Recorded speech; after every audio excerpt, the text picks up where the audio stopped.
Hi, welcome back to my channel. My name is Janelle Samora and this is Scent Talk from my closet, the fragrance closet. On this channel, we do go over all things fragrance. We cover niche perfume houses. We go into layering combos. We talk about celebrity fragrances, indie brands, lotions and hair oils, all things fragrance on this channel. So if that's something you're interested in, go ahead and hit the like button, subscribe to the channel, and consider hitting that notification bell so you'll be notified to new videos, because you never know which fragrance house we are going to cover next. And we are officially kicking off, well, we kicked it off yesterday, but we are continuing on our Andromeda's Moon fragrance house journey.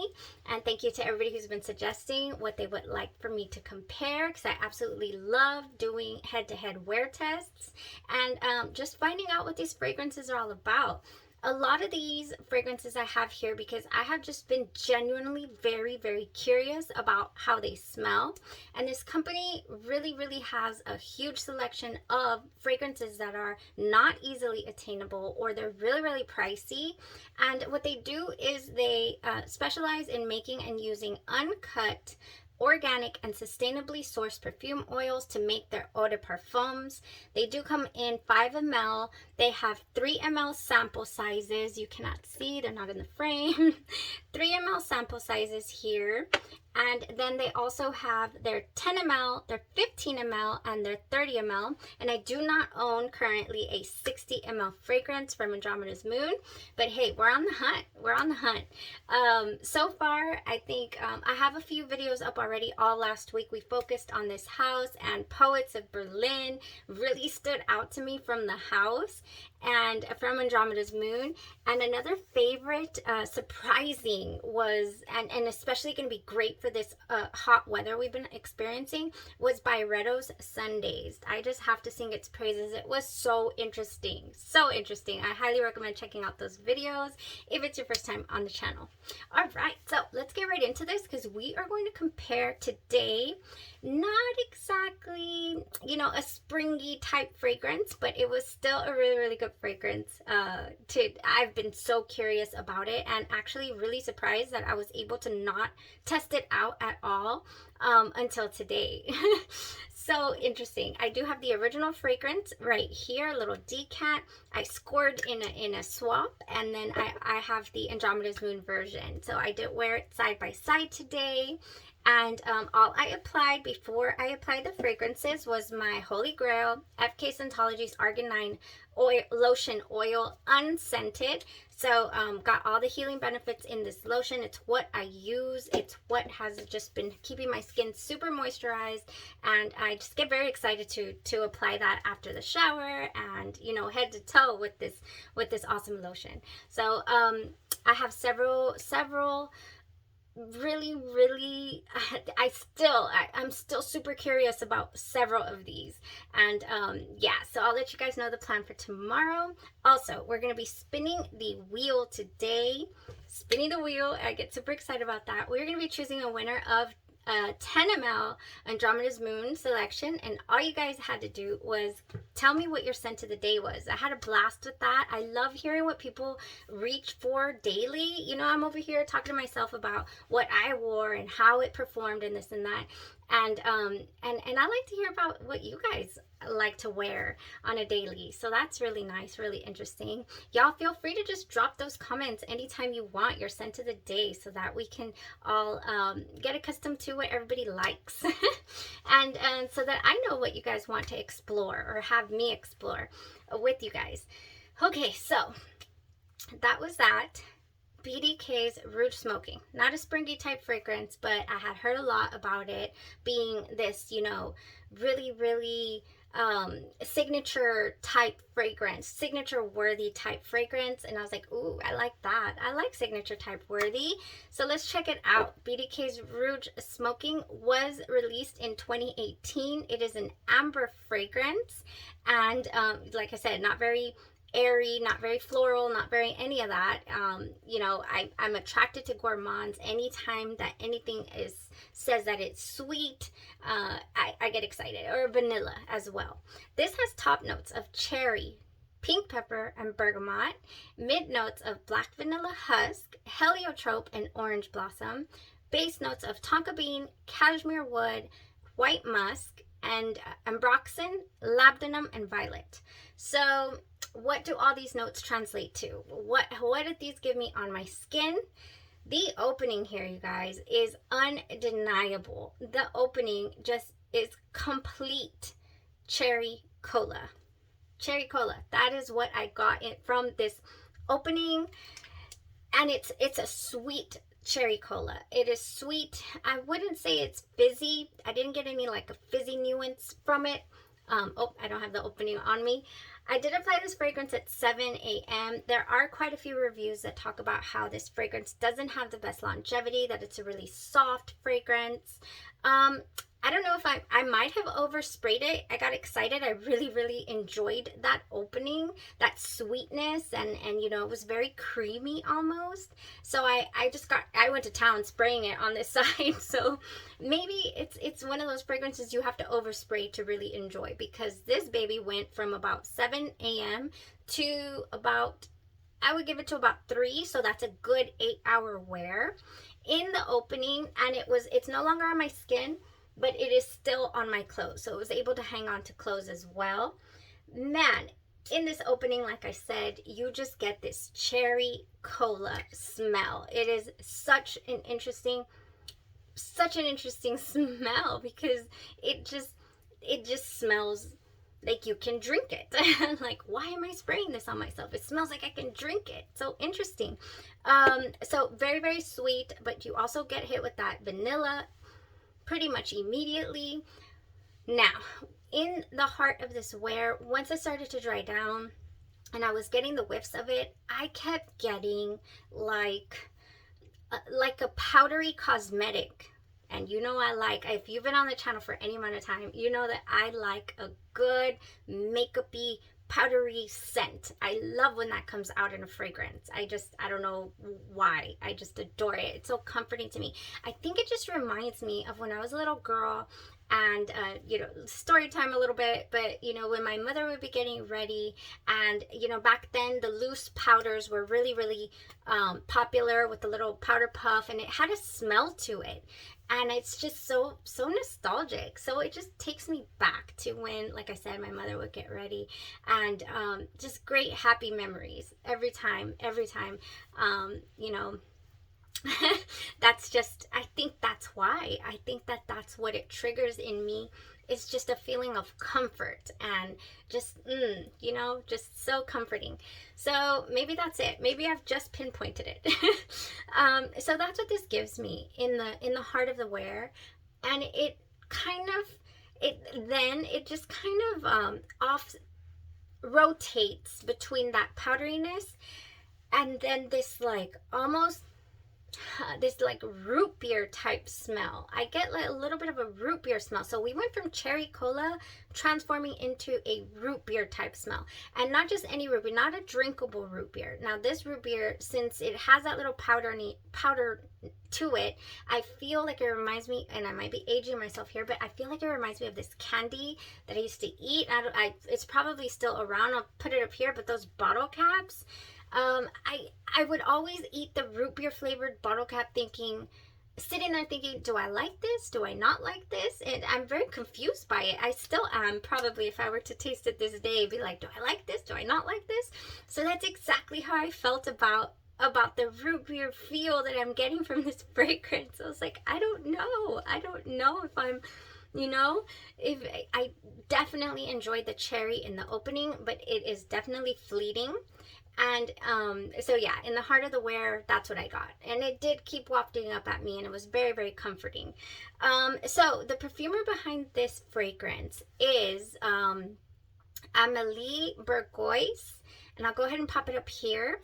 And so it wasn't until the dry down that I got that labdanum that came at me. And so labdanum has like a leathery quality note to it, and the perfumer does explain that in the way that they describe over here. Oriental assumed, contemporary oriental, a sensual and chic perfume marked with elegance. And I get the elegance from the powdery vibe. That's what shoots out as elegant to me.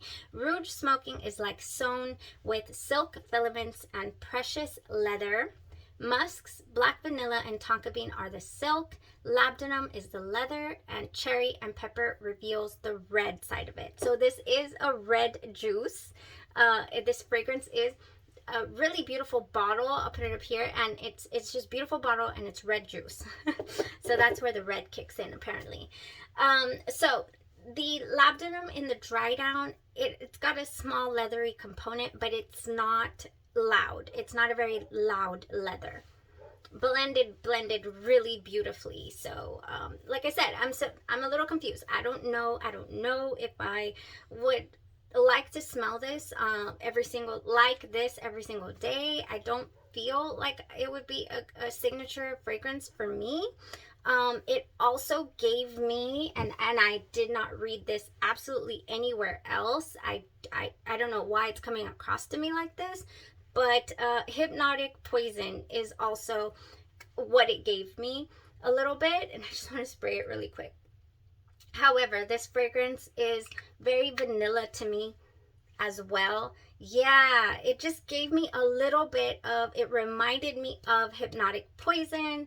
This one opens up with some coconut and plum. It has a dry down of vanilla, almond, and with musk as well. And this is the EDT concentration.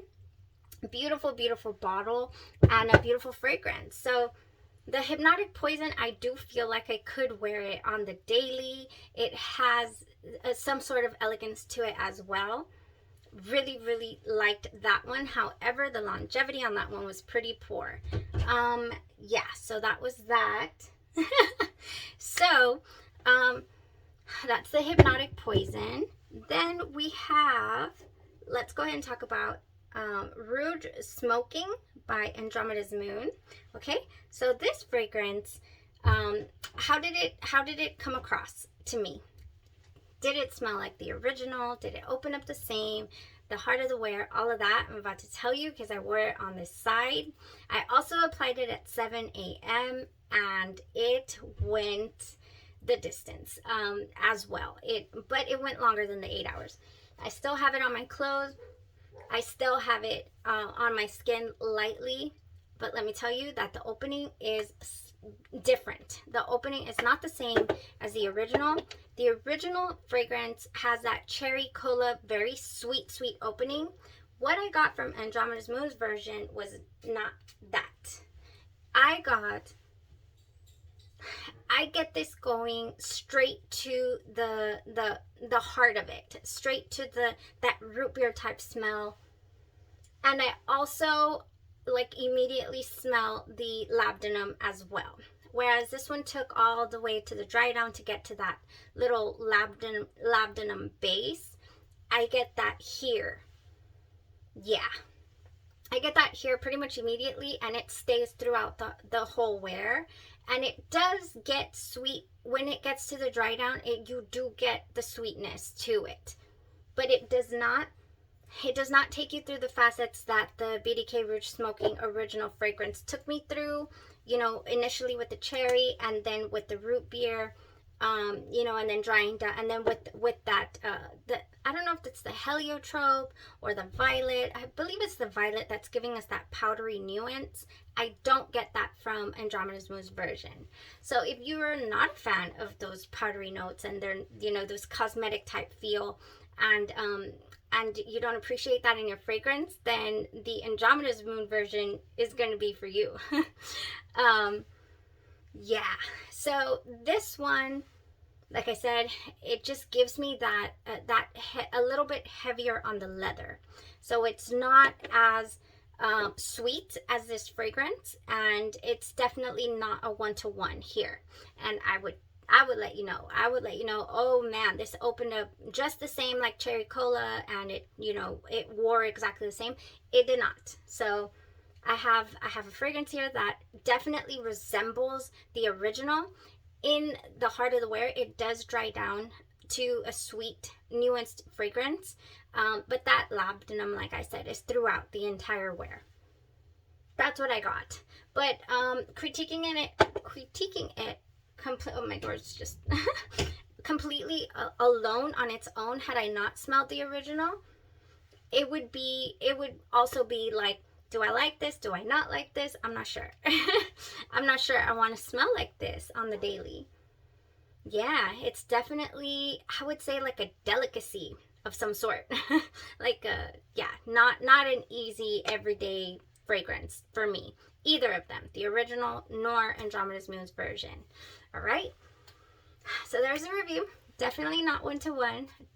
Does resemble it, but it's not. It doesn't open up the same, and I don't get that violet and heliotrope coming out at me here. It's not as almond vanilla centered either as this fragrance. In the mid. Okay, so that was that. Very, very interesting fragrance. I feel it's not one that I feel like I would need to revisit in the winter to make a final determination. I think that what it's given me is what it's going to give. I think that that's what I'm going to get. I don't think it's going to change. Did it bother me wearing it in heat? No. So I don't, that's another reason why I don't feel like I would need to revisit it. And let's draw the winner of this 10 ml. So if you have tried the original BDK and you're interested in checking out the BDK Rouge Smoking by Andromeda's Moon, just know that's the difference that I'm finding. There's definitely a difference.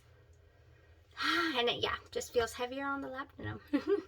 Okay, so I got Scent of the Day, Andromeda's Moon's giveaway, and we are going to spin this wheel. I've already shuffled it. We got quite a few entries. Thank you guys so much for participating. And I was actually, let's just spin it.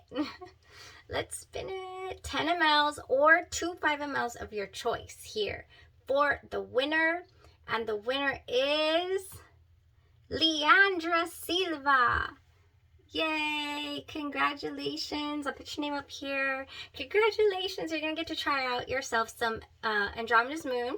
Go ahead and shoot me an email with what fragrances you're most interested in trying, whether it be 2 5 ml sizes or the 1 10 ml. Let me know. Sometimes there was a couple of you that told me like what you would be interested in. No, I don't think I wrote anything down for you. All right, so congratulations. That's so much fun. What else? That was it for today. I think for tomorrow, I think that I am interested, and y'all let me know your thoughts, but I am happy. I will be really happy to compare Nishani's 100 Silent Ways, and forgive me if I don't know if this is a winter or summer or spring fragrance. I didn't look into that. I normally don't. Where is it? I know I have it. It's got to be here somewhere. Nishani's 100 Silent Ways. It's somewhere in here. I'll find it. But anyways, oh, I'm sorry. I was all up in your faces. I do have the Royalty Scent decant here, and I just cannot wait. I've heard mixed reviews as far as, you know, but I haven't looked into the note structure. I haven't seen, you know, like I said, if anybody has compartmentalized this into a certain spring, summer, you know, weather type situation, I'm not sure. I need to look into that, but that I'm curious about it and I want to wear test it, yes. And I will go ahead and compare it to Andromeda's Moon version. So unless we have any other suggestions, y'all let me know. Check out the description. I do have quite a few of these samples there and full sizes listed in the description. If I haven't already done it and you're curious about it, request a wear test. Believe you me that I already have a wish list of what I want to test out next. And I haven't even gone through all that I have. That's just how I do. Okay, so thank you guys so much for watching, tuning in, and to the channel.